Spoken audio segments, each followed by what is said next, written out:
এলেন নূরের নবী যখন মক্কা নগরে, এলেন নূরের নবী যখন মক্কা নগরে, কালেমা মুখে নিয়ে মূর্তি সিজদায় পড়ে, এলেন নূরের নবী যখন মক্কা নগরে। ঠিক কিনা বলেন আমার যুবক ভাইয়েরা, ও মুরব্বী বাবাজিরা, কালেমার অংশ যদিও দুইটা হয়, একটা লা ইলাহা ইল্লাল্লাহ, অপরটা মুহাম্মদুর রাসূলুল্লাহ, কিন্তু দুইটার সংমিশ্রণে হয়ে যাবে এক কালেমা, যেখানে আর কোনো গ্যাপ থাকবে না। আর এটা বোঝার জন্য যারা বীজগণিতের সূত্র জানেন, আপনারা অবশ্যই জানেন প্লাসে প্লাসে কোনোদিন মাইনাস হয় না। লা ইলাহা ইল্লাল্লাহ প্লাস মুহাম্মদুর রাসূলুল্লাহ, অঙ্কের সমাধান হবে এক কালেমা, যেখানে আর কোনো গ্যাপ থাকবে না। লা ইলাহা ইল্লাল্লাহু মুহাম্মাদুর রাসূলুল্লাহ, এটাই হলো ইমামদারদের কালেমা, মুসলমানদের কালেমা। কথা কোন ঠিক কিনা? রে নবীর প্রেমিকেরা, ও যুবক বন্ধুরা, ওই কালেমার দাওয়াত দেওয়ার জন্য রাহমাতাল লিল আলামিন নবী আগমন কইরা সর্বপ্রথম এই সত্য কালেমার দাওয়াত নিয়ে আমার নবী গেলেন আপন চাচা আবু জেহেলের কাছে। জোরে বলেন কার কাছে? আবু জেহেলের কাছে যাইয়া নবী মুস্কি মুস্কি হাসি দিয়া বলতেছেন, চাচা আপনি কালেমা পাঠ করুন। আবু জেহেল ডাক দিয়া কয়, বাতিজা কি বলতেছো, কিসের কালেমা? তখন রাসূল বলতেছেন, লা ইলাহা ইল্লাল্লাহু মুহাম্মাদুর রাসূলুল্লাহ, এই সত্য কালেমা আপনি পাঠ করুন। তখন আবু জেহেল ডাক দিয়া কয়, বাতিজা তোমার এই কালেমা যে সত্য কালেমা, এটার কি প্রমাণ তোমার কাছে আছে? ওই কালেমার কি ডকুমেন্ট তুমি দিতে পারবা? তখন দয়াল নবী মুস্কি হেসে বলতেছেন, চাচা এই সত্য কালেমার কোন ডকুমেন্ট আপনার প্রয়োজন, কোন প্রমাণটা দিলে আপনি বিশ্বাস করবেন এই কালেমা সত্য কালেমা? তখন আবু জেহেল ডাক দিয়া কয়, বাতিজা আমি তখন মনে করব তোমার এই কালেমা সত্য কালেমা যদি আসমানের চন্দ্রটারে দুই টুকরো কইরা দেখাইতে পারো।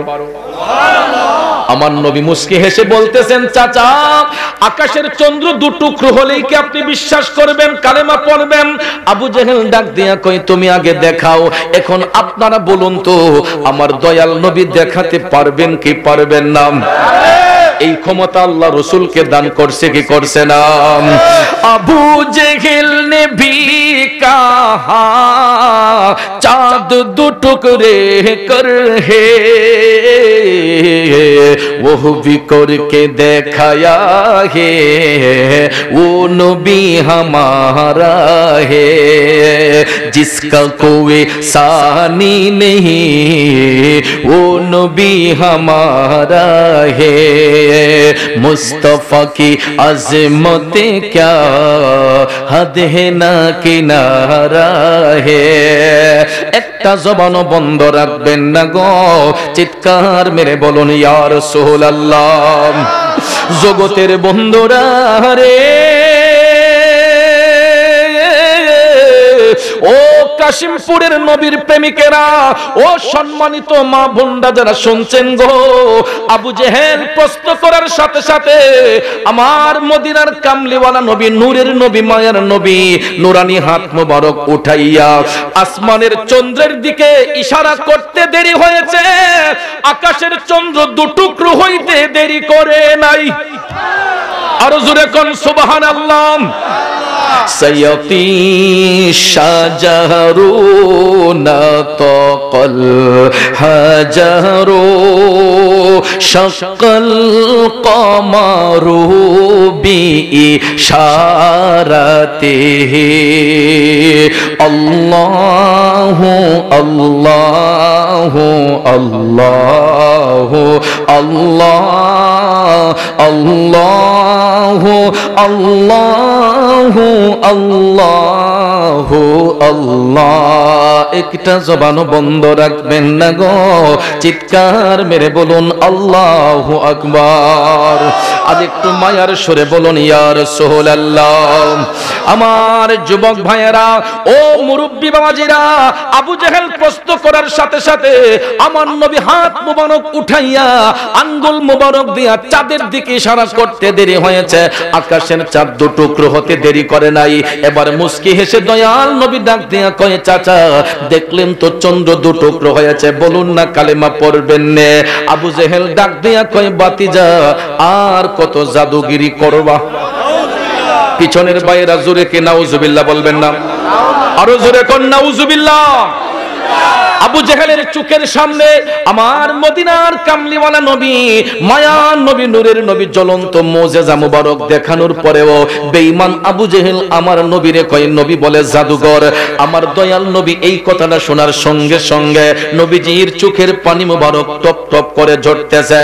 আমার আল্লাহ রাব্বুল আলামিন কুদরতের নজর দিয়ে তাকাইয়া দেখেন গো, আবু জেহেল বন্ধু নবী মুস্তাফার অন্তর মুবারকে কষ্ট দিয়া দিছে। আমার আল্লাহ ডাক দিয়া কয়, জিবরাইল, ও জিবরাইল তাকাও, তাকাইয়া দেখো রে জিবরাইল, আবু জেহেল আমার বন্ধু নবী মুস্তাফার অন্তর মুবারকে কষ্ট দিয়া দিছে। আমার আল্লাহ ডাক দিয়া কই, ও জিবরাইল, আমার বন্ধু নবী মুস্তাফার সামান্যতম কষ্ট আমি আল্লাহ সহ্য করতে পারি না, পারি না। যাও জিবরাইল যাও, আবু জেহেলের দাঁত ভাঙ্গার জবাব দিয়ে আসো। সাথে সাথে কোরআনের আয়াত অবতীর্ণ হয়ে গেল। ওহী নিয়ে জিবরাইল আলাইহিস সালাম নবীর কদমে হাজির হয়ে গেলেন। আমার আল্লাহ ঘোষণা পাঠাইলেন, বিসমিল্লাহির রহমানির রহিম,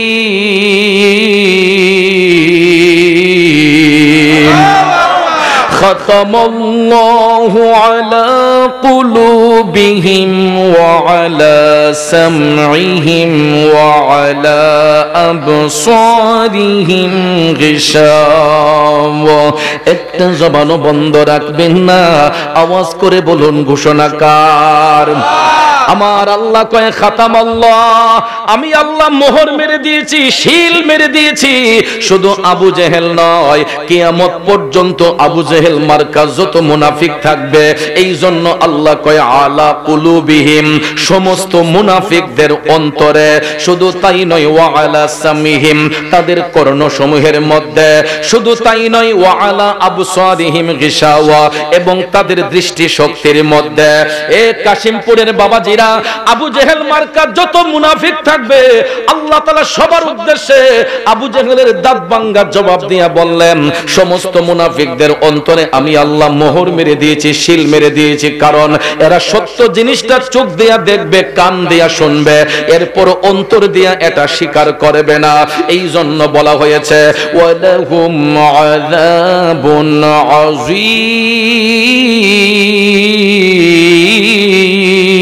আযীম। ওই সমস্ত মুনাফিকদের জন্য আমি আল্লাহ যন্ত্রণাদায়ক শাস্তি নির্ধারণ করে রেখেছে। আব্বাজিরা আমার, বন্ধুরা আমার, তাইলে বলুন আবু জেহেল মার্কা মুনাফিক এখন পর্যন্ত দুনিয়াতে আছে না নাই? এটা কিয়ামত পর্যন্ত থাকবে, কারণ আল্লাহর কোরআন সাক্ষী দিয়েছে। কথা কোন ঠিক কিনা? এরা অতীতেও ছিল, বর্তমানেও আছে, ভবিষ্যতে মুনাফিক থাকবে। তবে একটা কথা জেনে রাখবেন, মুনাফিক কিন্তু হিন্দুদের মধ্যে হয় না, মুনাফিক বৌদ্ধদের মধ্যে হয় না, খ্রিস্টানের মধ্যে হয় না। তাইলে কাদের মধ্যে হয়? মুসলমানদের মধ্যে কিছু সংখ্যক লোক। বলতে পারেন চৌধুরী সাহেব, হিন্দু বৌদ্ধ খ্রিস্টানের মধ্যে মুনাফিক হয় না কেন? কারণ এই জন্য হবে না, কারণ হিন্দু বৌদ্ধ খ্রিস্টান এরা এমনিতেই বেদিন, এরা এমনিতেই দিনের বাহিরে। এই জন্য হিন্দু বৌদ্ধ খ্রিস্টানের মধ্যে মুনাফিক হয় না, মুনাফিক হবে মুসলমানদের মধ্যে কিছু সংখ্যক লোক। এ বন্ধুরা আমার, বাবাজিরা, এরকম মুনাফিকরা এখন পর্যন্ত জমিনে আছে রে। কারণ একটু আগে হুজুর কেবলা রমজানের তাৎপর্য নিয়ে আলোচনা করেছেন, শাবান মাসের ফজিলত নিয়ে অনেকে কথা বলেছেন। আব্বাজিরা আমার, এই যে গত দুইটা মাস আমাদের মধ্যে যাচ্ছে, রজব মাস, শাবান মাস, সামনে আসছে রমজান মাস। দেখবেন এই শাবান মাসকে আমার নবী নিজের মাস বলেছেন, শাবানু শাহরি। রাসূল বলেছেন শাবান হলো আমার মাস। কেন বলেছেন? এই শাবান মাসে এমন একটা রাত আছে যেটাকে কোরআনের ভাষায় বলা হয়েছে লাইলাতুম মুবারাকা, আর হাদিস শরীফের মধ্যে রাসূল বলেছেন লাইলাতুম মুবারাকা মিন নিসফে শাবান। এটা কোরআন দ্বারা প্রমাণ, হাদিস দ্বারা প্রমাণ। হাদিস শরীফের মধ্যে বলা হয়েছে লাইলাতুল বারাআত, এটা ভাগ্যের রজনী, শাবান মাসের মধ্যবর্তী রাতকে। কিন্তু আমাদের সমাজে এমন কিছু দাজ্জাল, এমন কিছু কাযযাব, এমন কিছু ব্যভিচারী আছে, ওই দাজ্জাল কাযযাব ব্যভিচারীর দলে না, মাথায় পাগড়ি পরে, সুন্দর রুমাল পরে, ঘুমটা দিয়া, এমন কিছু দাজ্জাল আছে বলে শবে বরাতের রাত্রে মসজিদে গিয়ে ইবাদত করার চাইতে বেশ্যাখানায় গিয়ে খারাপ কাজ করা ভালো না। এরকম বিশ্রী কথা, কুরুচিশুল কথা যেই আলেমের জবান দিয়ে আসে, সে কি আলেম নাকি জালেম? আরেকটু জোরে বলেন, আলেম না জালেম? সবার জনসম্মুখে তার ফাঁসি হওয়া দরকার ছিল, ঠিক না বেঠে? কারণ সে কুফরি করেছে, সে কোরআনের সঙ্গে প্রতারণা করেছে, হাদিস শরীফের সঙ্গে সে বেঈমানি করেছে, ঠিক কিনা বলেন? আমার মতলব কাশিমপুরের বাবাজিরা, ওই সমস্ত দাজ্জাল কাযযাব জাহেল ব্যক্তিরা, এরা সহজ সরল মোনা মুসলমানদের ঈমান গুলা লুটে নিয়ে যাচ্ছে। এই জন্য ওই সমস্ত দাজ্জালদের কাছ থেকে সব সময় ঈমানটাকে হেফাজত রাখতে হবে, ঠিক কিনা বলেন? যুবক বন্ধুরা, আমার বাবাজিরা, এই মুনাফিকগুলা অতীতেও ছিল, বর্তমানে আছে, ভবিষ্যতে থাকবে। কারণ ইন্টারন্যাশনাল মুনাফিক হচ্ছে আবু জেহেল, কথা কোন ঠিক না বেঠে? নবীর বংশে জন্ম হওয়ার পরেও সেই নবী চিনল না। এই বন্ধ দেখেন, নবী দেখাও আবু জেহেল নবী না চিনার কারণে আবু জেহেলের পরিণামটা ভালো হইছে না খারাপ হইছে? এমন খারাপ হইছে, পৃথিবীর যত হাজী সাহেবরা মক্কা শরীফ হজ করতে যায়, এরা দেখবেন আবু জেহেলের বাড়িটা বিছাইতে বার করে, খুঁজা খুঁজা বার করে। আমি দেখছি বাজান, আল্লাহ পাক তো আমি গুনাহগারকে অসংখ্যবার মক্কা শরীফ, মদিনা শরীফের মুসাফির বানাইলো। হাজী সাহেবদেরকে নিয়ে উমরাটা করার সাথে সাথেই দেখা যায় সাফা মারওয়া সাই করে একদিকে বের হইলে দেখা যায় চোখের সামনেই আবু জেহেলের বাড়ি। আমি দেখছি মুরব্বী লোকগুলা বাঁকা হয়ে গেছে, এরপরে কয় আবু জেহেলের বাড়িটা কোন দিকে? মুরব্বীরা দেখছি গুজো হইয়া যায়, এরপর আবু জেহেলের বাড়িটা খুঁজে বার করে। একদিন এক মুরব্বীর জিগাইলাম, বাজান আবু জেহেলের বাড়ি কেন খুঁজেন? আর এটা নবীর দুশমন, এটারে বাইরে একটু ফায়হানা করাই দিব। আবু জেহেলের বাড়ির মধ্যে সবাই যায় খুঁজা বার করে, হাজী সাহেবরা ইস্তেনজা করার জন্য, প্রস্রাব পায়খানা করার জন্য ওই আবু জেহেলের বাড়িটারে মানুষে খুঁজা বার করে। শত শত বাথরুম, শত শত টয়লেট সেখানের মধ্যে নির্মাণ করা হয়েছে। কারণ দুশমনের রাসূলদের জায়গা এর চাইতে আর কি হতে পারে? বিয়াদবে রাসূল যারা নবীর দেখা পাবে না, গোলামে রাসূল হইবে যারা, নবীজি তাদের ভুলবেন না। কথা বলেন ঠিক কিনা? এখন বলতে পারেন হুজুর, অনেকে তো দেখছি আশেকে রাসূল হইবে যারা, নবী তাদের ভুলবেন। আপনি আশেক কথা না কইয়া গোলাম কইলেন কেন?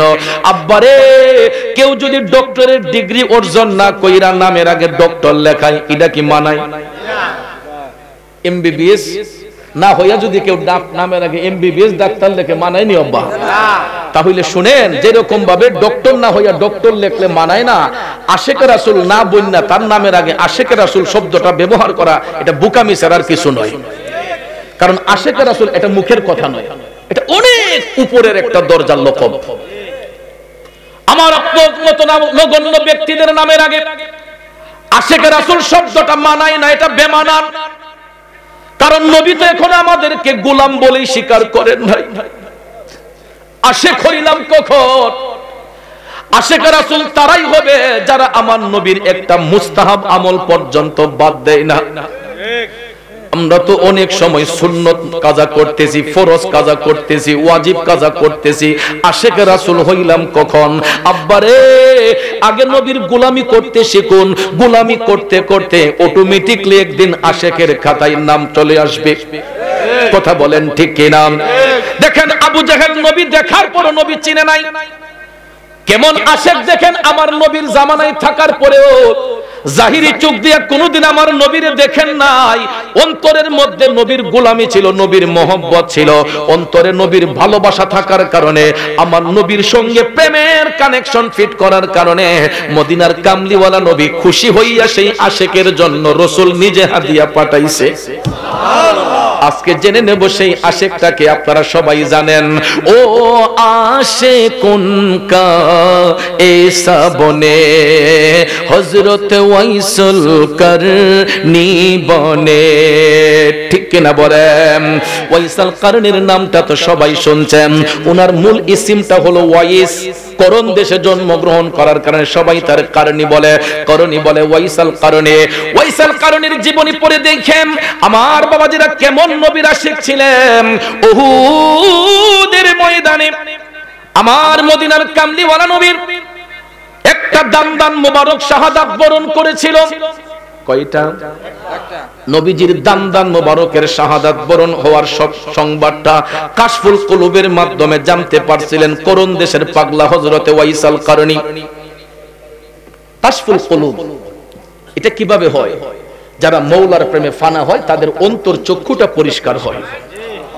যাদের কাল্ব নুরানি হয়ে যায় এরা চোখ বন্ধ করলে আল্লাহর আরশ পর্যন্ত দেখতে পায়।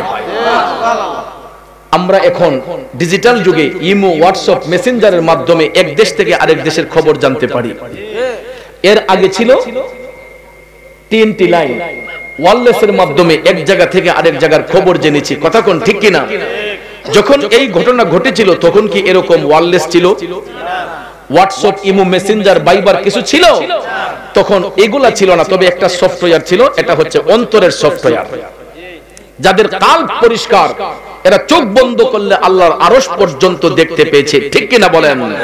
ওয়াইসুল করনি করম দেশ থেকে থাইকা কাশফুল কুলুবের মাধ্যমে তিনি জানতে পারলেন আমার নবীর দান মোবারক শহীদ হয়েছে। আব্বারে, আমি অদম গুনাহগারের দেখার সৌভাগ্য হয়েছে। আমি যখন উহুদ পাহাড়ের মধ্যে গেলাম, আপনারা তো হাজী সাহেবরা যেখানে যান ওই জায়গাতে নবীর দান মুবারক শহীদ হয় নাই, ওই জায়গাতে উহুদের যুদ্ধ হয়েছিল।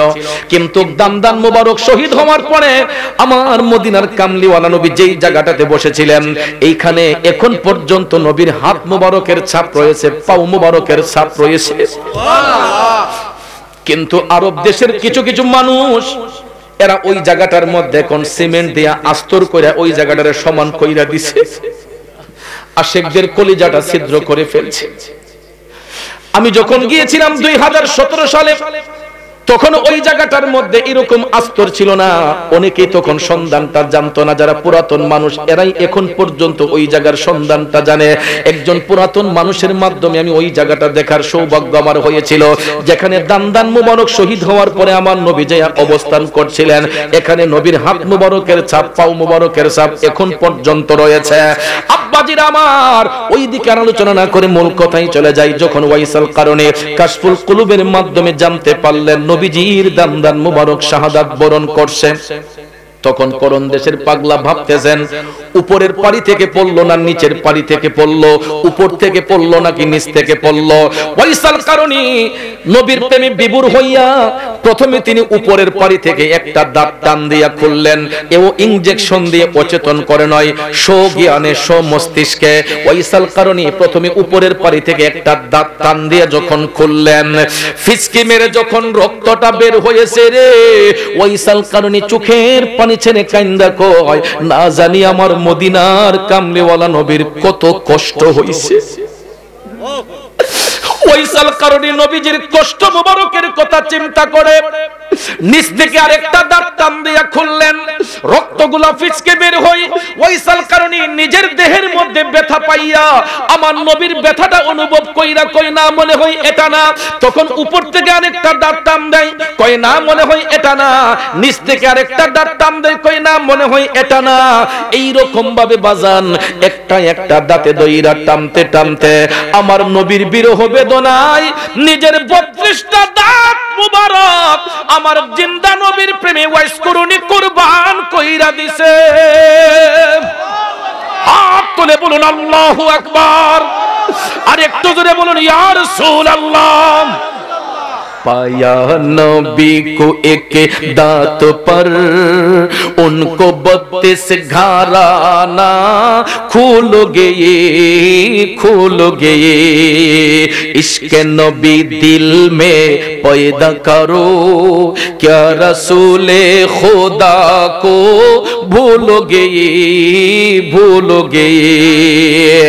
ও নবীর আশিকরা চিন্তা করে দেখেন, যেই আশিক আমার নবীর একটা দাঁত মোবারকের সংবাদ পাইয়া নিজের 32টা দাঁত মোবারক টাইনা টাইনা খুলতে পারে, ওই আশিকের সিনার মধ্যে আমার নবীর ভালোবাসা কতটুক থাকতে পারে আপনাদের বিবেকের মধ্যে ছেড়ে দিলাম। আসুন রাত গভীর মূল আলোচনায় চলে যাই। আমার নবী খুশি হইয়া ওই পাগলের জন্য কি হাদিয়া পাঠাইলেন।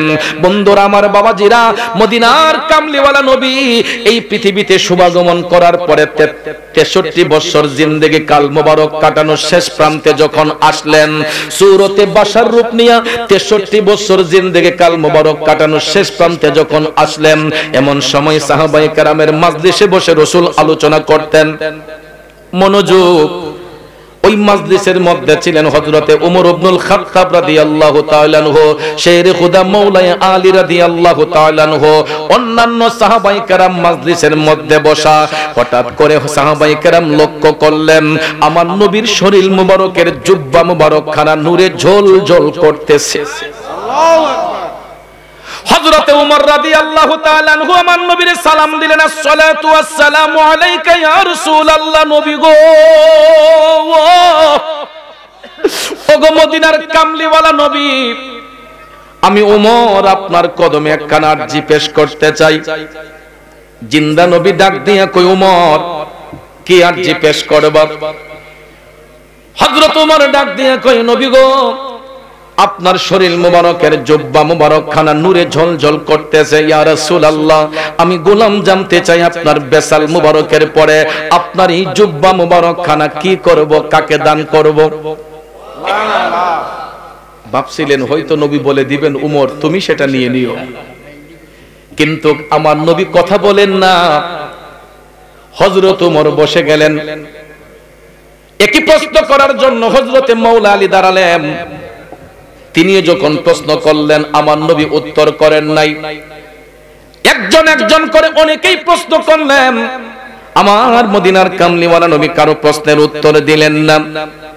কিছুক্ষণ পরে দেখা যায় নবীজির চোখের পানি মুবারক টপ টপ করে ঝরতেছে। আবার মদিনার কামলিওয়ালা নবী কান্দে। হযরত ওমর রাদিয়াল্লাহু তাআলা আনহু ডাক দিয়া কই, নবী গো, ইয়া রাসূলুল্লাহ, আমরা গোলামরা কি কোনো কারণে আপনার অন্তর মোবারককে কষ্ট দিয়েছি? আমার নবী কই, না রে ওমর, না, তোমরা কখনো আমি রাসূলকে কষ্ট দিতে পারো না। সাহাবায়ে কেরাম তখন সবাই মিলে ডাক দিলেন, নবী গো, তাইলে দিনের নবীর চোখের পানি যে পড়তেছে, ইয়া রাসূলুল্লাহ আপনি কাঁদতেছেন কেন? আমার নবী তখন ডাক দিয়া কয়, ওমর, আমি এই মুহূর্তে আমার একটা পাগলার কথা স্মরণ কইরা কাঁদতেছি। সুবহানাল্লাহ। সাহাবায়ে কেরাম ডাক দিয়া কয়, ইয়া রাসূলুল্লাহ, নবী গো, কে সেই ভাগ্যবান আপনার পাগল যার জন্য দিনের নবী চোখের পানি ছাইরা কান্দে? নবী গো, কে আপনার পাগল, কার জন্য আপনি কান্দেন? তখন দয়াল নবী ডাক দিয়া কয়, আমার পাগলার নাম হচ্ছে ওয়াইস। নাম কি? সে ইয়ামেন দেশে থাকে, একটা নির্জন এলাকা, ওই এলাকাটার নাম হচ্ছে করন। এরপরে রাসূল বললেন, উমর, আমি রাসূলের বেসালের পরে তোমরা আমার জুব্বা নিয়ে কেউ টানাটানি করো না।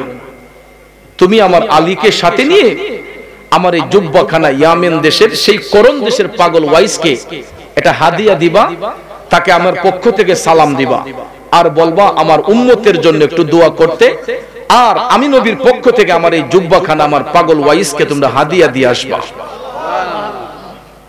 এই কথা যখন রাসূল বললেন, হযরতে ওমর ইবনুল খাত্তাব রাদিয়াল্লাহু তাআলা আনহু বলেন, ইয়া রাসূলুল্লাহ, নবী গো, গুস্তাখি ক্ষমা করেন ইয়া রাসূলুল্লাহ, আমরা না হয় সেখানে গেলাম, কিন্তু ওই নামের তো আরো অনেক লোক সেখানে থাকতে পারে, ওয়াইস নামে তো আরো লোক থাকতে পারে, আপনার পাগলকে আমরা চিনব কিভাবে? একটা জিনিস চিন্তা করেন, ওয়াইস আল কারনির সাথে আমার নবীর সরাসরি কোনোদিন ফেস টু ফেস সাক্ষাৎ হয় নাই। এমত অবস্থায় সাহাবায়ে কেরাম বলেন, ইয়া রাসূলুল্লাহ, আমরা তো তাকে চিনি না, ওই নামের তো আরো অনেক লোক থাকতে পারে, আপনার পাগল ওয়াইসকে আমরা চিনব কেমনে? এখন আপনারা বলুন, আমার নবী চিনাতে পারবে কি পারবে না? এই ক্ষমতা নবীর আছে না নাই? এই ক্ষমতা নবীকে দিয়েছেন কে? যুবক বন্ধুরা আমার, বাবাজিরা, গভীর মনোযোগ। এই একটা আলোচনা থেকে কয়েকটা মাসআলা প্রমাণ হয়ে যাবে। অনেক বেককলের দলেরা কয় আমার নবী গায়েবের খবর জানে না। এখানে একটা দলিল কিন্তু আমার নবী যে গায়েবের খবর দেনেওয়ালা, ঠিক না বেঠিক? দেখেন নবী কেমনে চিনাই। আমার নবী ডাক দিয়ে বললেন, উমর ও আমার আলী শুনো, ওই নামের কাউকে খুঁজে পাইলে তোমরা দেখবা তার ডান হাতটা মুঠ করা থাকবে, তার হাতের মুঠটা যদি খুলতে পারো দেখবা তার হাতের মধ্যে সাদা একটা দাগ আছে। ওই দাগটা যদি খুঁজা পাও বুঝবা সেই হলো আমার পাগল ওয়াইস। নবীর কথা সত্য না মিথ্যা প্রমাণ করব আর একটু পরে। এবার আসুন সামনে যাই। নবী যখন এই কথাটা বললেন, বলার পরে ভাইয়ের আমার হযরতে ওমর বিশ্বাস করে, হযরতে আলী বিশ্বাস করে, সবাই যার যার মতো করে আপন আপন বাড়িতে চলে গেলেন। এরপর থেকে দিন যায় রাত যায়, দিন যায় রাত যায়, যাইতে যাইতে যাইতে গো হঠাৎ একদিন খবর শোনা গেল আমার মদিনার কামলিওয়ালা নবী, দয়ার নবী, মায়ার নবীর বেসাল মুবারক হয়েছে, ইন্তেকাল মুবারক হয়েছে। আল্লাহু আকবার। এখন কি আপনারা বলবেন আমার নবী মরা নবী? নবীর তো ইন্তেকাল হইছে, নবীর তো ইন্তেকাল মুবারক হয়েছে। এখন যদি আপনারা কেউ বলে যে নবী যদি জিন্দা নবী হয়, জিন্দা নবীর আবার ইন্তেকাল হয় কেমনে, এরকম প্রশ্ন করতে পারে না? করেও। আমি দেখছি ওই দিন ইউটিউবে একটা আলোচনা, একটা খন্নাস, ওই লামাযহাবী একটা খন্নাস, এই খন্নাসে বলতেছে যে নবী হায়াতের নবী হলে, উনি জিন্দা নবী হলে ওনার ইন্তেকাল হয় কেন, এমনি বলতেছে। ভাইয়ার আমার, বন্ধুরা আমার, আমার নবীর ইন্তেকাল মুবারক হয়েছে। এখন আপনারা বলুন নবী মরা না জিন্দা? তাহলে জিন্দা নবীর ইন্তেকাল হয় কেমন, এই উত্তরটা আজকে আমরা জানতে হবে, ঠিক না ঠিক? আপনারা এখন আমাকে বলতে হবে আমার নবী কি এই দুনিয়াতে শিখতে আসছেন না শিখাইতে আসছেন? আল্লাহ ব্যতীত নবীর কোন শিক্ষক এই পৃথিবীতে আছে? মহান আল্লাহ রাব্বুল আলামিনের স্পেশাল একজন স্টুডেন্ট, উনি হচ্ছেন রাহমাতাল লিল আলামিন। এখন দেখেন কেমন শিক্ষকের কেমন ছাত্র। আমার আল্লাহর উপাধি হচ্ছে রাব্বুল আলামিন। আলাম হচ্ছে এক বচন, তার বহু বচন হচ্ছে আলামিন। আলাম দ্বারা একটা জগৎকে বোঝায়, আর আলামিন দ্বারা কুল কায়নাতকে বোঝায়। আল্লাহ হচ্ছেন রাব্বুল আলামিন, গোটা জাহানের পালন কর্তা, ঠিক কিনা? তো আল্লাহ এমন ছাত্র বানাইছে, কয় আমি যদি রাব্বুল আলামিন হই, আমার হাবিব হবে রাহমাতাল লিল আলামিন, গোটা জাহানের জন্য রহমত। আমার নবী শুধু একটা জগতের জন্য রহমত নয়, আল্লাহর সৃষ্টি জগতে যতটা জগৎ সমূহ রয়েছে, যেখানে আল্লাহ রাব্বুল আলামিন সেখানে রাসূল রাহমাতাল লিল আলামিন। এখন আসুন প্র্যাকটিক্যালে যাই। রাব্বুল আলামিন লিখতে আরবি যতটা অক্ষর লাগে, রাহমাতাল লিল আলামিন লিখতে আরবি ততটা অক্ষর লাগে। আব্বাজিরা আমার, লা ইলাহা ইল্লাল্লাহ কালেমা লিখতে আরবি যতটা অক্ষর লাগে, মুহাম্মদুর রাসূলুল্লাহ লিখতে আরবি ততটা অক্ষর লাগে। এ নবীর প্রেমিকরা শুনো, মক্কাতুল মুকাররমা লিখতে আরবি যতটা অক্ষর লাগে, মদিনাতুল মুনাওয়ারা লিখতে আরবি ততটা অক্ষর লাগে। মসজিদ লিখতে যতটা অক্ষর লাগে, মাদ্রাসা লিখতে ততটা অক্ষর লাগে। তাইলে বলুন নামের সাথে নাম মিলাইয়া আপন হাবিবরে ইজ্জত দিছে কে? ওয়া রাফা'না লাকা যিকরাক। আল্লাহ কয় হাবিব, ও বন্ধু, আপনার ইজ্জত, আপনার প্রশংসা আমি আল্লাহই তো বাড়াইয়া দিছি। দুনিয়ার কোন মোল্লা মুন্সি বাড়াইবার সাধ্য নাই, কমাইবার সাধ্য নাই। এই জন্য আল্লাহ কয় হাবিব, ওয়া রাফা'না লাকা যিকরাক, আপনার ইজ্জত, আপনার প্রশংসা আমি আল্লাহ বাড়াইয়া দিছি। এই জন্য কবি লিখছেন, রাসূল আমরা তোমায় না চিনিলে তোমার কে আসে যায়, দোনো জাহান নবীজির নূরে কদমে ঝোকায়, ঠিক কিনা? দোনো জাহান নবীজির নবীজির নবীজির, দোনো জাহান নবীজির নূরে কদমে ঝোকায়। কথা বলেন ঠিক কিনা? এ যুবক বন্ধুরা আমার, মদিনার কামলিওয়ালা নবী কারো কাছ থেকে শিক্ষা নিতে আসেন নাই, বরং মহান আল্লাহ পাকের পক্ষ থেকে প্রেরিত হয়েছেন গোটা জগৎবাসীকে শিক্ষা দেওয়ার জন্য। এখানে রাসূলের ইন্তেকালটা এই কারণে, কুল্লু নাফসিন যায়িকাতুল মাউত, প্রত্যেক আত্মাকে মৃত্যুর স্বাদ গ্রহণ করতে হবে। একমাত্র ওই জিনিসটা শিখাইবার জন্য, বুঝাইবার জন্য আমার নবীর বেসাল মুবারক হয়েছে, ইন্তেকাল মুবারক হয়েছে। এখন ডিসটেন্সটা হলো ওই জায়গায় আমি আপনি মারা যাওয়ার পরে আমার আপনার জানাজার নামাজ হয়, ঠিক নি বাজান? জানাজার নামাজের মধ্যে নিয়ে হয়তো ওসিয়তকারী কোনো একজন, কোনো পীর মাশায়েখ বা মসজিদের ইমাম সাহেব একজন ইমামতি করে, মুসল্লিরা জানাজার নামাজে শরীক হয়ে আমরা ওই মৃত ব্যক্তির, হোক মরহুম অথবা মরহুমা, মহিলা হোক পুরুষ হোক, তার জানাজার নামাজ আদায় করে তাকে কবরস্থ করি, ঠিক না বেঠিক? আমার নবী যদি মরা নবী হইতেন, নবীরও তো জানাজা হওয়ার কথা ছিল, ঠিক না বেঠে? নীল আকাশের নিচে এমন কোন মায়ের সন্তান সহি সনদে একটা দলিল দিয়া যদি প্রমাণ করতে পারে যে নবীর ইন্তেকালের পরে জানাজার নামাজ পড়াইছেন অমুক ইমাম সাহেব, আমি চৌধুরী তারে 10 লক্ষ টাকার পুরস্কার নগদ দিয়া যাই মরে বাজান। কিন্তু আমার টাকাও দেওয়া লাগবে না, ওই মৌলবীর দলিলও দেখাইতে পারবে না, ঠিক না বেঠে? কারণ আমার নবী মরা নবী হইলে না নবীর জানাজা হইতো, কারণ ওই নবী তো নূরের নবী, ওই নবী নূরুন আলা নূর নবী। ওই নবীর ইন্তেকালটা হচ্ছে আমরা যে দুনিয়াতে চিরস্থায়ী নয়, এই দুনিয়া ছেড়ে যে আরেকটা জগতের মধ্যে আমরা যাইব, ঠিক না বেঠিক? এ দুনিয়া ছেড়ে চলে যাব একদিন, মায়ারি বাঁধন ভেঙে যাবে একদিন, আসব না আমি আর এ ভুবনে কোনো দিন, এ দুনিয়া ছেড়ে চলে যাব একদিন। আমরা যেদিন দুনিয়া ছেড়ে চলে যাব, ওই কবরের মধ্যে দুনিয়ার কোন বন্ধু বান্ধব স্বজন আত্মীয় কেউ আমাদের সঙ্গী হবে না। ওই কবরের মধ্যে যায়া যারে আপন পাইবেন উনি হলেন শাহে মদিনা, কথা কোন ঠিক কিনা? এই জন্য কবি এটাও বলেছেন, নবী ছাড়া ওই কবরে নাই রে বান্ধব নাই, নবী ছাড়া ওই কবরে নাই রে বান্ধব নাই, হাসরেতে নবী ছাড়া নাই দরদি নাই, নবী ছাড়া ওই কবরে নাই রে বান্ধব নাই, ঠিক কিনা বলেন?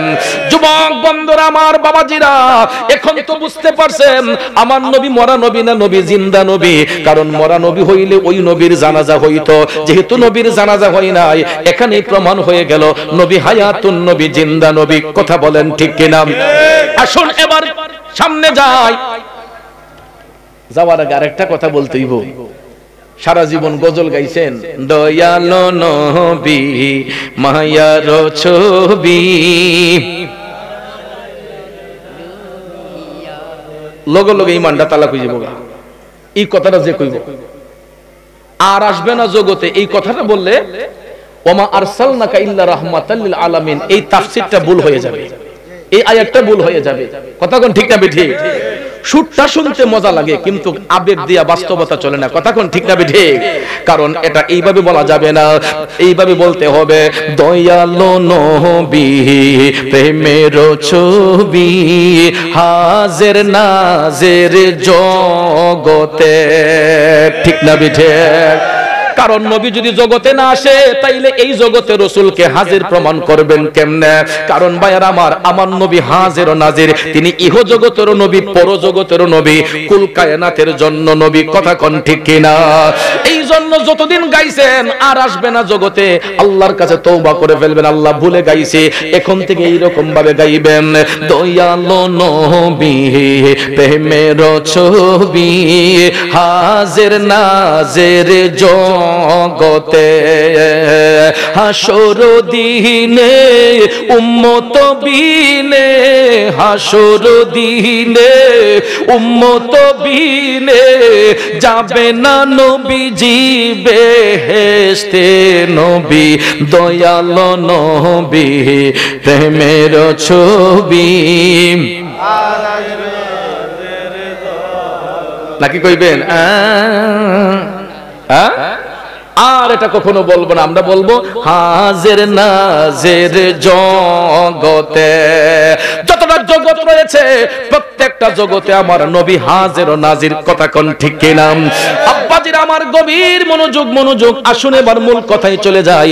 আমার নবীর বেসাল মুবারকের পরে এবার ওসিয়ত পালনের জন্য জুব্বা মুবারক হাতের মধ্যে লইয়া হযরতে ওমর ইবনুল খাত্তাব রাদিয়াল্লাহু তাআলা আনহু, হযরতে মাওলানা আলী রাদিয়াল্লাহু তাআলা আনহু, তারা দুইজন ইয়ামেন দেশের উদ্দেশ্যে রওনা হইলেন। মূল আলোচনা এখানে ছিল, মনে আছে আপনাদের?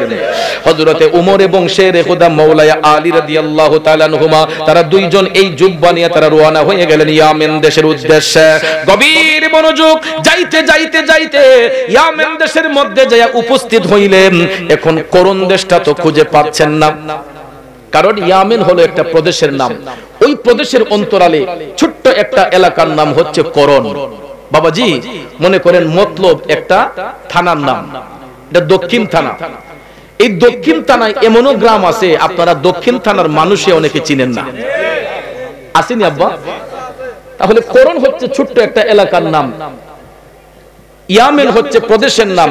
এই করন দেশটা অনেকে চিনতেছে না। হঠাৎ একদিন ইয়ামেন দেশের বড় একটা মাজলিস, হাজার মানুষ সমাগম হয়েছে। এখানে তালিম দিচ্ছেন হযরতে ওমর এবং শেরে খোদা মাওলানা আলী রাদিয়াল্লাহু তাআলা আনহুমা, দুইজনে মিলে তালিম দিচ্ছেন। হঠাৎ করে হযরতে ওমর ডাক দিয়ে বললেন, মাজলিসের ভাই, আপনাদের মধ্যে এখানে করন দেশের কোন লোক আসছেন? এমন সময় দেখা যায় কয়েকজন লোক হাত তুলছে, হুজুর আমরা করন দেশ থেকে আসছি। এবার হযরত ওমর ডাক দিয়া বললেন, ভাইরা আপনারা একটু আমাদের নিকটে আসেন। ডাক দিয়া যখন তাদেরকে নিকটে আনলেন তখন হযরত ওমর বললেন, ও করন দেশের ভাইরা, আপনাদেরকে তালাশ করছি এই কারণে, বলুন তো আপনাদের এলাকার মধ্যে ওয়াইস নামে কোনো লোক বাস করেনি? এরা কয়, না হুজুর, এই নামের তো কোনো লোক আমাদের সমাজে বাস করে না।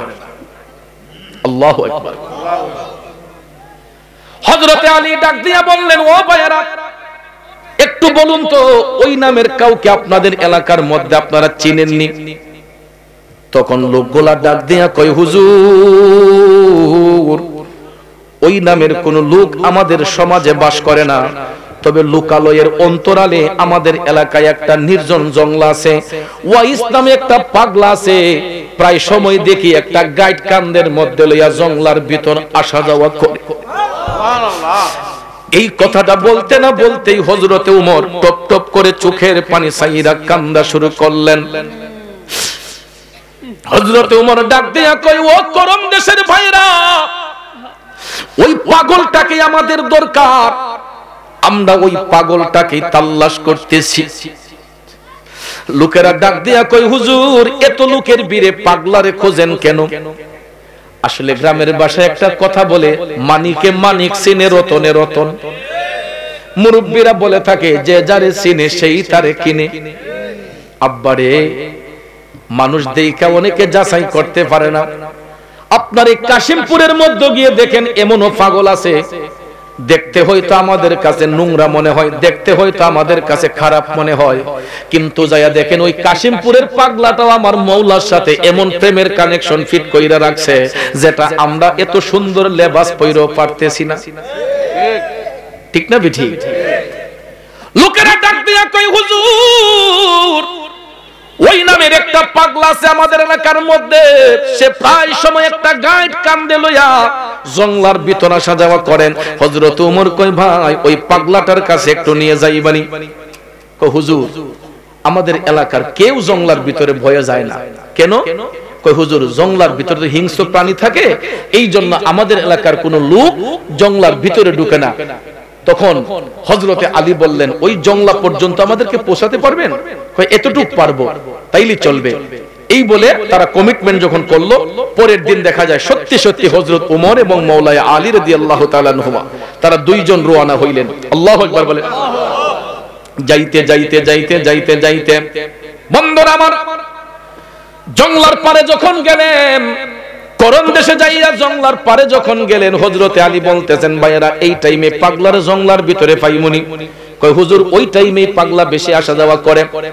এমন সময় দেখা যায় ভাইরা হযরতে আলী, হযরতে উমর, তারা দুইজন বললেন আপনাদেরকে ধন্যবাদ, এই বলে তাদেরকে বিদায় দিয়া এবার দেখেন ইমানদার মুসলমানরা তারা দুইজন জুব্বা হাতের, নবীর জুব্বা হাতে নিয়া তারা দুইজন জংলার ভিতরে ঢুকলেন। জংলার ভিতরে ঢুইকা দেখে গো আমার নবীর প্রেমের পাগলা ওয়াইসাল কারণে কিবলামুখী হইয়া আমার মওলাকে নামাজের মাধ্যমে সিজদা করতেছে। আর জোরে জোরে কন্যা সুবহানাল্লাহ। ও নামাজ পড়ো রে গহীনে ডুবিয়া, নামাজ পড়ো, নামাজ পড়ো রে গহীনে ডুবিয়া, নামাজ পড়ো। ও ভাই পঞ্চ আত্মা মুক্তা দিয়া জ্ঞানী মন সাজাইও রে গহীনে ডুবিয়া, নামাজ পড়ো। ঠিক কিনা বলেন? কাশিমপুরের বাবাজিরা, নামাজ শুধু পড়লেই হবে না, নামাজ নামাজের মতো পড়তে হবে। নামাজ পড়লাম সুদ খাইলাম, নামাজ পড়লাম ঘুষ খাইলাম, নামাজ পড়লাম বেবিচারি করলাম, নামাজ পড়লাম আরেকজনের হক নষ্ট করলাম, এটার নাম কি নামাজ? আল্লাহ তো কোরআনে বলেছে ইন্নাস সালাতা তানহা আনিল ফাহশাই ওয়াল মুনকার। নামাজ এমন একটা ইবাদত, আল্লাহর বান্দাদেরকে অশ্লীল কাজ থেকে, খারাপ কাজ থেকে, পয়রা ঘুষের ব্যবসা করতেছে, নামাজ পয়রা আরেকজনের ওজনে কম দিতেছে, নামাজ পয়রা চিটারি বাটপারি করতেছে, আছে না নাই? নামাজ পয়রা আরেক ভদ্রলোকের গীবত করে, কি সব বলতেছে, আছে না নাই? আর গীবতের একটা ফ্যাক্টরি আছে, দুইটা ফ্যাক্টরি, এটি হলো চায়ের দোকান, ঠিক না বেঠিক?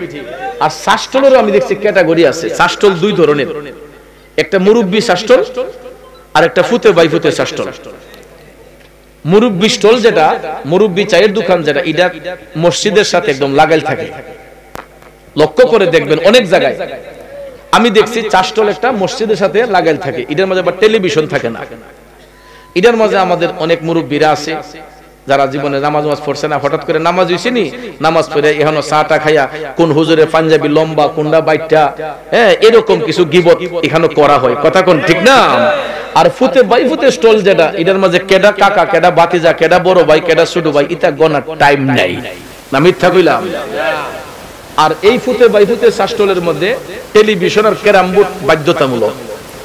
এই যে রমজান মাস আসতেছে, আপনারা দেখবেন অনেকের বলে সময় কাটে না, তখন কি করণ যায়, একটা ক্যারাম বোর্ড কিনে লাই, কিনা দেখবেন সারাদিন এই রোজা রাখিয়া, ফরজ রোজা মুখ এক ওয়াক্তের নামাজও নাই, দেখবেন সারাদিন ক্যারাম বোর্ড খেলতেছে। এরা বলে সময় বলে কাটে না। হায়রে পুরা কপাইল্লা। শাহরু রমাদান আল্লাযী উনজিলা ফীহিল কুরআন, রমজান মাস এটা কোরআন নাজিলের মাস, কথা কোন ঠিক না ঠিক? আল্লাহ বলছে আমি রমজান শরীফে কোরআন অবতীর্ণ করেছি। এই তোর সময় কাটে না কেমনে? সময় তো কাটবে, তুমি কোরআন তেলাওয়াত করো, কথা কোন ঠিক না ঠিক? কোরআন তেলাওয়াত করলে অটোমেটিকলি সময় কেটে যাবে, কথা বলেন ঠিক কিনা? এর বলে সময় কাটে না, এই লিগে ক্যারাম বোর্ডে টুনটুনি করে, কথা কোন ঠিক না ঠিক? আর আমি দেখছি ওই দিন মাহফিলে যাইতেছি, মাহফিলে গিয়ে দেখি লোক নাই, সব লোক, আমি যাওয়ার সময় দেখি শাস্টলে বইয়া ওই আমরা মুরব্বীরা চাদর উদ্দর গায়ে দিয়া এখানে এই সারাদিন জমিনে কাজ টাজ করছে নি এরা, আমি দেখি শাস্টলে বইয়া সিনেমা ছেড়ে দিছে আর বেদম টানতেছে, আর ফাউল ফাউল তিলানে দেখতেছে, টেলিভিশনে সিনেমা দেখে, আছে না নাই? আব্বাজির আমার, আল্লাহ পাক বলেছেন ইন্নাস সালাতা তানহা আনিল ফাহশাই ওয়াল মুনকার, নামাজ আল্লাহর বান্দাদেরকে অশ্লীল কাজ থেকে, খারাপ কাজ থেকে মুক্ত করে। আর ওই মুরব্বি দেখেন খারাপ কাজে কেমনে যুক্ত হয়, সকালবেলা ফজরের নামাজটা পড়ে চাষ্টল বই, ওই সার কাপড় টান না দিয়ে, ওই সার কাপটা হাতে নিয়ে, ওই দেখবেন কয় চাষ্টলারে কয় কি রে খবর টবর পাইছ? কয় না কাকা কিতা? তো কালকা বলে ফুপ পড়ার কার ছেলে বলে কার জিলইয়া ভাগ্যে গেছে গা, আসেনি? হ্যাঁ, সার মাঝে টান দিছে না, না দিয়ে কয় কয় ফুক পাড়ার কার ফুতে বলে কার জিলিয়া গেছে গা, এটা জানোস নি? তাইলে এটা কি কামটা ভালো হইছে না খারাপ হইছে? কাজটা ভালো হইছে না খারাপ হইছে? আমার নবী বলছেন কেউ যদি অপরাধ করে, কেউ যদি একটা অন্যায় করে, যেই ব্যক্তি তার এই অন্যায়টারে ঢাইকা রাখবে, গোপন করে রাখবে, হাসরের মাঠে আল্লাহ পাক তার 1000 গুনাহকে ঢাইকা রাখবে। আল্লাহ তার হাজারো গুনারে আল্লাহ ঢাইকা রাখবে হাসরের ময়দানে। কিন্তু এখন দেখা যায় বেশি লাগে না, একটা মোবাইল হাতে থাকলে ওই একজনকে ফসাইতে গিয়ে আর কোনো সময় লাগে না, ঠুস করে ভিডিও করে এটা ফেসবুকে দেয়। কথা বলেন আছে না নাই? হাদিস শরীফে আমার নবী বলেছেন আল গীবাতু আশাদ্দু মিনাজ জিনা, গীবত করা হচ্ছে জিনার চাইতে নিকৃষ্ট কাজ। কথা বলেন ঠিক না? কই হুজুর আমি ইতিপূর্বে 3 বার মদিনা শরীফ গিয়েছি, কিন্তু যে কোনো কারণে দয়াল নবীর সাথে আমার দেখা হয় নাই, কিন্তু শেষ পর্যায়ে যখন যাওয়ার প্রিপারেশন নিয়েছি তখন আমার দয়াল নবী নিষেধ করছেন যাওয়ার জন্য। এখান থেকে মেশকাত শরীফ থেকে এখান থেকে প্রমাণ পাইলাম, এই জায়গা থেকে মেশকাত শরীফ একটা প্রমাণ দিয়েছে কেন রাসূল নিষেধ করেছিলেন। কারণ ওয়াইসাল কারণী যে কাদের মধ্যে একটা গাইড লইয়া ঘুরতেন, ওই গাইটের ভিতরে কি ছিল জানেন নি রে আব্বা? ওই গাইটের ভিতরেই ছিল তার গর্ভধারিণী মা। ও মায়ের একদার দুধের দাম কাটিয়া গায়ের চাম, একদার দুধের দাম মায়ের একদার দুধের দাম কাটিয়া গায়ের চাম, বাপুস বানাইয়া ঋণের সুদ হবে না, এ মন্দর দিবে কেউ হবে না আমার মা। মা গো এ মন্দর দিবে কেউ হবে না আমার মা গো। এ বন্ধুরা আমার বাবাজিরা, ওয়াইসাল কারণী মায়ের সেবা করার জন্য অন্য কোন লোক ছিল না। এই জন্য আমার মদিনার কামলিওয়ালা নবী বলছেন পাগলা রে তুই আসার দরকার নাই, তুই তোর মার সেবা কর, আমি রাসূল আয়েশা তোরে দেখা দিয়া যাইমু। এটার দ্বারা প্রমাণ হয়ে গেল যে যেই সন্তান মায়ের সেবা করে আমার নবীর দেখা পাইতে পারে। মায়ের সেবা করলে নবীর দেখা পাওয়া যায় কি যায় না?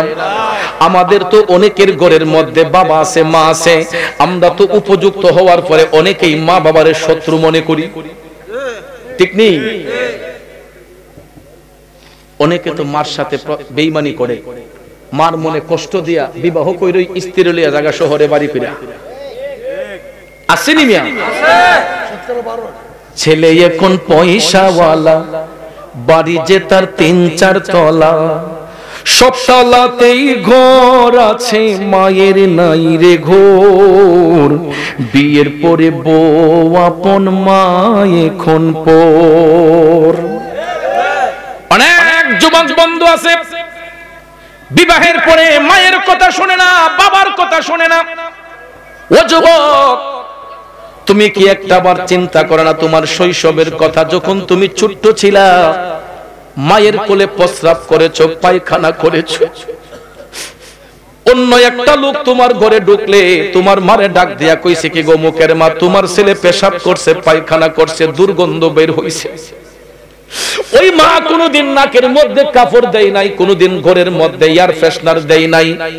যেই সন্তান পেশাব পায়খানা করে বিছানাটা ভিজাইয়া ফেলছে, ঘরটাকে নোংরা করে ফেলছে, দেখবেন ওই পেশাব পায়খানাটা আমার গর্ভধারিণী মা 2 হাত দিয়া পরিষ্কার করছে। কথা বলেন ঠিক কি?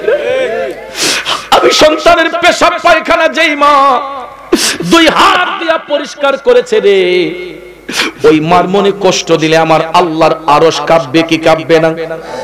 কথা বলেন কাঁপবে কি কাঁপবে না?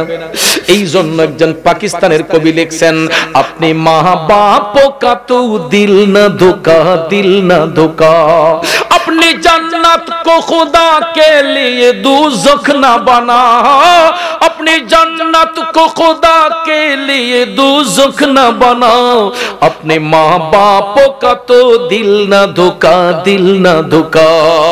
পাকিস্তানের কবি বলেছে মা বাবার দিলের মধ্যে আঘাত দিও না, তোমার জান্নাতের দরজা তুমি বন্ধ কইরো না, জাহান্নামের দরজাটা খুইলো না, কারণ মা বাবার সঙ্গে যারা খারাপ আচরণ করে জাহান্নামের দরজা তাদের জন্য খোলা হয়ে যায়, আর যেই সন্তান মা বাবার গোলামি করে মা বাবার সেবা করে জান্নাতের দরজা তার জন্য খোলা হয়ে যায়। ঠিক কি না বলেন? আমরা এত কিছু জানার পরেও দেখা যায় অনেক সন্তান মারে কষ্ট দেয়, বাবারে কষ্ট দেয়। আসেনি রে যুবক? কোরআন শরীফে আল্লাহ বারবার করে মা বাবার খেদমতের কথা বলেছেন, হাদিস শরীফে দয়াল নবী বারবার মাতা পিতার খেদমতের কথা বলেছেন। তাইলে আজকে চুপ থাকার পরেও আমরা অনেক সন্তান মার মনে বাবার মনে কষ্ট দেই। এ যুবক শুনো, পৃথিবীতে পৃথিবীতে একটা সন্তানের সবচাইতে আপন দুইজন বন্ধু আছে, যেই দুইটা বন্ধু কোনোদিন সন্তানের শত্রু হয় না। কথা কোন ঠিক কিনা? একটা বন্ধু হলো বাবা, একটা বন্ধু হলো মা। একটা বন্ধুর নাম বাবা, একটা বন্ধুর নাম মা।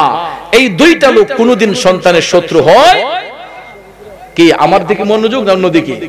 আর কেউ আসবে আমার পরে? তাহলে অন্যদিকে চান কেন? আমি তো আপনাদের মেহমান না, তাহলে অন্যদিকে সব ইয়ে হয়ে যাবে। আপনাদের মনোযোগ থাকবে আমার দিকে। কথা কোন ঠিক কিনা? নাকি আমার কথাগুলো এখন খারাপ লাগতেছে? যুবক বন্ধুরা আমার, একটা সন্তানের এই পৃথিবীতে সবচাইতে আপন দুইজন বন্ধু, একজন হলো বাবা, একজন হলো মা। এই দুইটা বন্ধু কোনোদিন সন্তানের শত্রু হয় না। কারণ ভাই হারালে ভাই পাওয়া যায়, বোন হারালে বোন পাওয়া যায়, বন্ধু হারাইলে আরেকটা বন্ধু খুঁজে নেওয়া যায়। পৃথিবীর সব শূন্যস্থান পূরণ করতে পারলেও এই দুইটা শূন্যস্থান কোনোদিন পূরণ করা যায় না। যার ঘরে মা নাই, যার ঘরে বাবা নাই, এই দুইটা শূন্যস্থান পৃথিবীর কোনো সন্তান পূরণ করতে পারে না। কথা কোন ঠিক না বিঠিক? এই জন্য আমি যখন স্টেজের দিকে আসতেছি, আজকে যখন আমি স্টেজের দিকে আসতেছি, আমার মুক্তার হোসেন ভাই আমারে আঙ্গুল দিয়ে দেখাইয়া দুইটা চোখের পানি ছাইরা জর্জর কইরা কান্দা দিছে। এটা আমার মার কবর হুজুর, এটা আমার মার কবর, আমার মার জন্য একটু খাস করে দোয়া করবেন। এখন সন্তানটা বুঝে রে, ওই মুক্তার হোসেন এখন বুঝবে মা যে কেমন রত্ন ছিল, মা যে কেমন সম্পদ ছিল। আমি আজকে 25টা বছরের উপরে আমার জবান দিয়ে বাবা ডাকতে পারি না। এখন আমি হারে হারে বুঝতেছি বাবা নামক বটগাছটা যার মাথার উপর থেকে চলে যায়, ওই সন্তানগুলা যে কত বড় অসহায় হয়। যেদিন বাবা দুনিয়া থেকে চলে যায় তারা বুঝতে পারে আমি এমন একটা পুরা কপাল্লা সন্তান। যেই দিন আমার বাবা মারা গিয়েছেন আমি তখন ছোট্ট ছিলাম, জানাজার নামাজের ইমামতি করতে পারি নাই। আমার জীবনের সবচেয়ে বড় কষ্ট হলো এটা। আজকে আমি কত মানুষের জানাজা দেই, কত হাজার হাজার মানুষের জানাজার নামাজের ইমামতি করি। এমনও মানুষ আছে আমার জন্য একদিন লাশ রাইখা দেয়, পিসা হুজুর না আসলে জানাজা হবে না। আমার এমনও মুরিদ আছে যে বাজান জানাজা না দিলে জানাজার নামাজ হবে না। একদিন আমার জন্য লাশটা রাইখা দেয়। কত মানুষের জানাজার নামাজের ইমামতি করি। আমি এমনই একটা পুরা কপাল্লা, আমার বাবার জানাজার নামাজের ইমামতিটা করতে পারি নাই। এমন সময় আমি বাবা হারাইছি যখন আমি নামাজের নিয়তি জানতাম না, ভালো করে ছোট্ট ছিলাম। বন্ধুরা, এই জন্য আমার মনে হয় আমার মতো অনেক বাবা হারা এতিম আমার চোখের সামনে আছেন। আজকে আইসা আমি একটা জিনিস আমার কাছে অবাক লাগছে, যে ইমাম সাহেব হুজুরের সঙ্গে আমার কন্টিনিউ কথাবার্তা হয়েছে। মাওলানা জহিরুল ইসলাম শামীম সাহেব, মিজানুর রহমান আল আবিদি সাহেব, ঘরে যখন খাবার টেবিলে বসলাম, আমার ইমাম সাহেব হুজুর সামনাসামনি হইয়া বইসা দুইটা চোখের পানি ছাইরা কান্দা দিছে। হুজুর 40 বছর ধরে এই এলাকায় খেদমত করতেছি। পয়লা আমি একটু চাতুরি করছি, আমি কইতেলে তো আপনি খুব খারাপ মানুষ, 40 বছর ধরে এলাকাতে ইমামতি করছেন, একটু চাতুরি করতেছি। কারণ একটা মানুষ কতটুক ভদ্র হলে, কতটুক ভালোবাসার হইলে 40 বছর একটা এলাকা ইমামতি করে, ঠিক না? আমি উল্টাটা বলছিলাম আর কি, যে আপনি আসলে তো আপনি খারাপ মানুষ, এলাকাতে মানুষ আপনি 40 বছর রাখছে, ভালো না হইলে কি রাখে? আসলে একটা ভালো মানুষ। চোখের পানিটা দেখা ওনার প্রতি শ্রদ্ধাটা আরো বেড়ে গেল। কয় আমার একটাই পুত্র সন্তান ছিল হুজুর, দুইটা চোখের পানি ছাইরা কান্দা কান্দা কয় হুজুর নিজের হাতে সন্তানটারে কবরস্থ করলাম।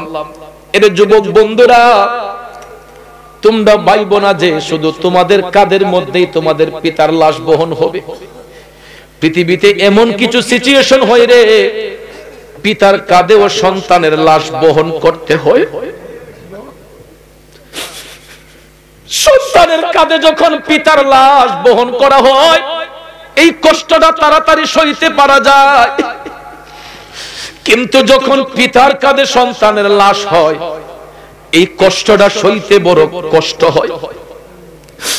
আমার ইমাম সাহেব হুজুর যদি আপনাদের পাড়া মহল্লাবাসীকে নিয়ে ইমামতি করে নামাজ পড়ে, কিন্তু তার অন্তরে তুষের আগুন দাউ দাউ করে জ্বলে। একটা সন্তানকে লালন পালন করতে যায় যে কেমন ভালোবাসা মহব্বত সন্তানের প্রতি পয়দা হয়। যেই বাবা সন্তান জন্ম দেয়, যেই মায়ের গর্ভে সন্তান ভূমিষ্ঠ হয়, ওই বাবা ওই মাটাই বুঝতে পারে তার জাদু কি আদরের ধন। ওরে হাতে পায়ে তেল মাইখা মায় দিল শক্ত করি, প্রসাব পায়খানা আমি মায়ের কোলে করি, তবু না আমার রাগ হইল ভিজল গুয়ে মতে, আমারে শুকনায় রাখিয়া মাই থাকে ভিজাতে। আরে অসুখ হইলে দেখি চায়া আমার মাই রইছে বিছানায় বহিয়া রে, বলে আমায় আল্লাহ যাও গো লয়া সন্তানের নিও না, দুঃখের দরদি আমার জনম দুঃখে মা। ভাইরে ল্যাংরা তোর কানা খোরা হইলে পড়ে ছেলে, ধুলা যাইরা তবু মায়ের টান দিয়া লয় কোলে। এ পুত্র যদি কুপুত্র হয় মায়ে নাহি ঠেলে, হাজার দোষ রাখিয়া গোপন সন্তানের পালে। কবি শাহ আলম ভেবে বলে জান্নাত মায়ের চরণ তোলে রে, তোরা দেখ বুখারী হাদিস খুলে করছেন নবী ঘোষণা, দুঃখের দরদি আমার জনম দুঃখী মা, গর্ভধারিণী মা জনম দুঃখিনী মা, দুঃখের দরদি আমার জনম দুঃখী মা।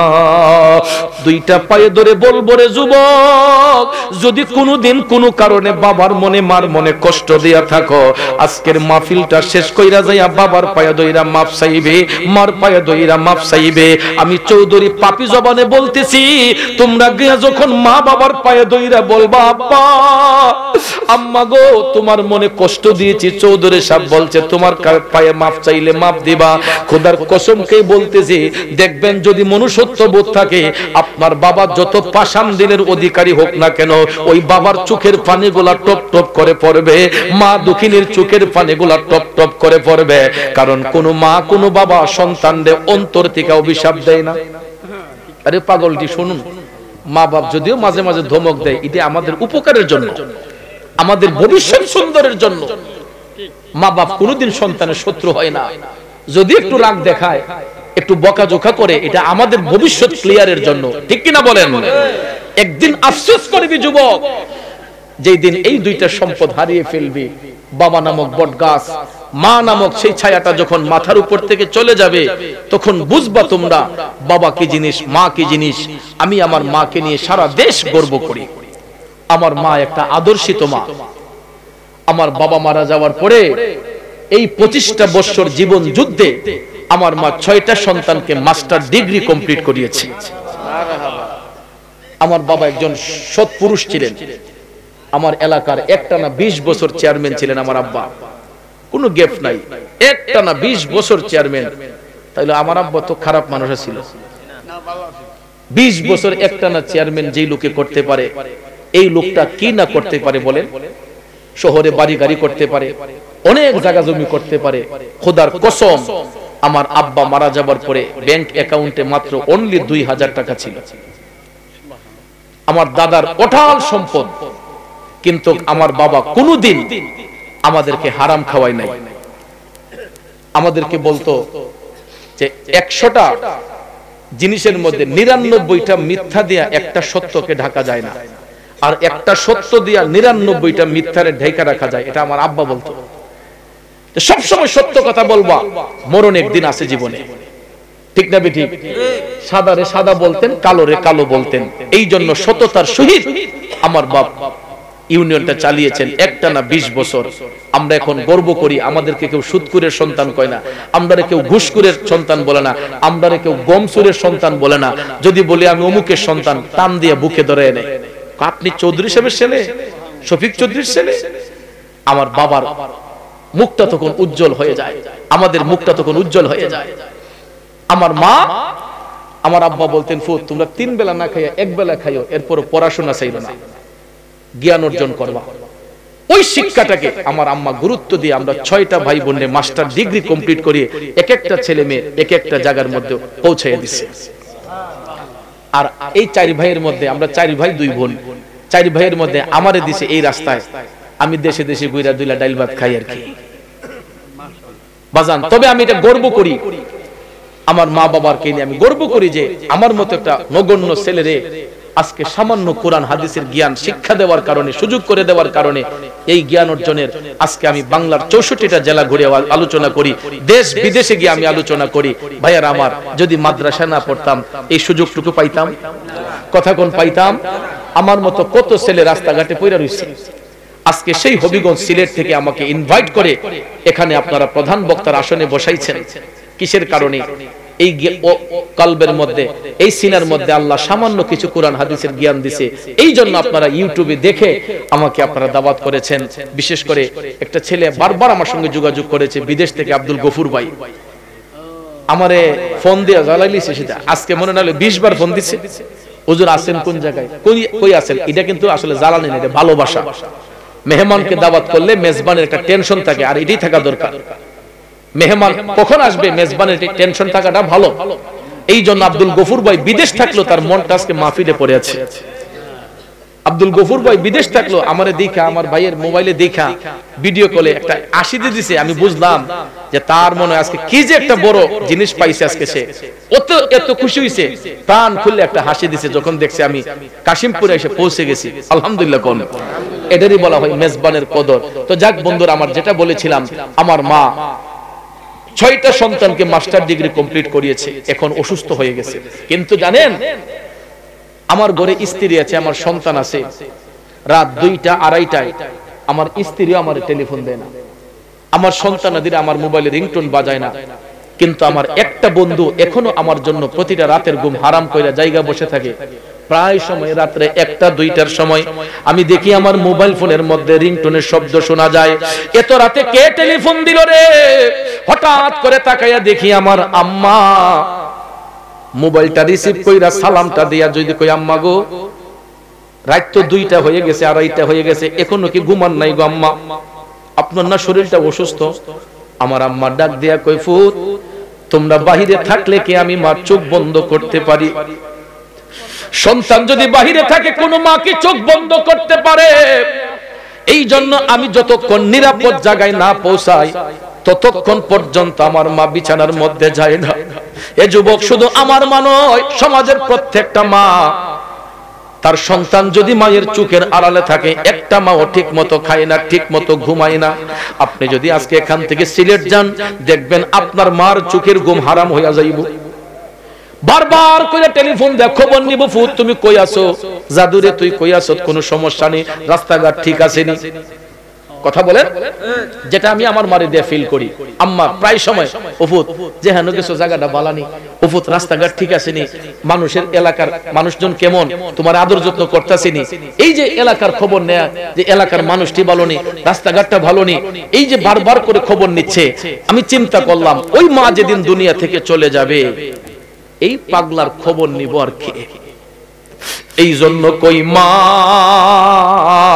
তুমি আমার আগে যেও না গোমরে, আমি কেমন করে দেব মাটি তোমার কবরে, আমি কেমন করে দেব মাটি তোমার কবরে। মা তুমি আমার আগে যেও না গোমরে। ও যুবক, পরিশেষে কথা হলো, মা বাবার মনে কষ্ট দেওয়া যাবে না। যদি দিয়ে থাকি, মা বাবার পায়ে ধরে মাফ চাইবো। সামনে রমজান শরীফ, মা বাবার প্রতি যত্নশীল হবেন, মার প্রতি খেয়াল রাখবেন, বাবার প্রতি খেয়াল রাখবেন। রমজান মাসে মা বাবারে কষ্ট দিয়া যদি সারাদিন ইবাদত করেন, আপনার ইবাদতে কোনো কাম হইতো না। যদি মা বাবা অসন্তুষ্ট থাকে, তাইলে এই রমজানে রোজা রেখে কোনো লাভ নাই। আল্লাহর রাস্তে মার পায়ে ধরে মাফ চাইবেন, বাবার পায়ে মাফ চাইবেন, আর রমজানের পবিত্রতা রক্ষা করবেন। হুজুর এই বিষয়ে আলোচনা করে গিয়েছেন, এই জন্য আর রিপ্লে করি না। রমজান শরীফে একটা নফল ইবাদত করলে ফরজের সওয়াব, ফরজ ইবাদত করলে 70 গুণ বাড়িয়ে সওয়াব। এই জন্য আমরা যেন এই ইবাদত থেকে কোনোদিন বঞ্চিত না হই। দিনের বেলা খাবারের হোটেলগুলো বন্ধ রাখবো, আর নিত্য প্রয়োজনীয় জিনিসগুলো আমরা নিয়ন্ত্রণে রাখার চেষ্টা করব, যাতে করে এক ভাই আরেক ভাইয়ের প্রতি যত্নশীল হতে পারি। আমরা সহনীয়তার মাধ্যমে, ভালোবাসার মাধ্যমে আমরা দিনের কাজ করব, ইসলামের খেদমত করব। তাইলে দেখবেন ওয়াজ মাহফিল সার্থক হবে, আমাদের পাড়া সুন্দর হবে, আমাদের এলাকা সুন্দর হবে, আমাদের রাষ্ট্র সুন্দর হবে। ঠিক কিনা বলেন? আর বিশেষ করে ঝগড়া বিবাদ আমরা করব না, মারামারি কাটাকাটি করব না। বাতিল ফেরকা থেকে সবসময় নিজের ঈমানকে হেফাজত রাখতে হবে। যারা ইসলামের বিরোধিতা করে, যারা শবে বরাত, শবে মেরাজের বিরোধিতা করে, ঈদে মিলাদুন নবী সাল্লাল্লাহু আলাইহি ওয়াসাল্লাম বিরোধিতা করে, এদের কাছ থেকে সবসময় নিজেকে সেফ রাখতে হবে। ঠিক কিনা বলেন? আল্লাহ রাব্বুল আলামিন আমি সহ আমাদের সবাইকে নেক আমল করার তৌফিক দান করুক। আর আল্লাহর রাস্তে যুবক বন্ধুদেরকে বলবো 5 ওয়াক্ত নামাজ পড়বো, বাবাজিদেরকে বলবো আজকের পর থেকে নামাজ কাজা করব না, আমরা হালাল রিজিক খাইবো, 3 বেলা না খাইয়া 1 বেলা খাইবেন, এরপরও রিজিক গুলো যাতে হালাল হয়। পরিশ্রম করবেন, কারণ পরিশ্রমে ধন আনে, পুণ্যে আনে সুখ, আলস্যে দারিদ্র আনে, পাপে আনে দুঃখ। একজনের উপর ভর করে চলার চেষ্টা করবেন না, নিজের শরীরের ঘাম ঝরে ইনকাম করবেন, তাইলে দেখবেন ইনশাআল্লাহ আল্লাহ পাক আমাদেরকে হালাল রিজিক দান করবে। ঠিক কিনা বলেন? আল্লাহ কবুল করুক, সকলে আমিন বলেন। ফেরেশতों की सलामी देने वाले फौज पढ़ते थे सैयदा हजरत मां आमिना सुनती थी तो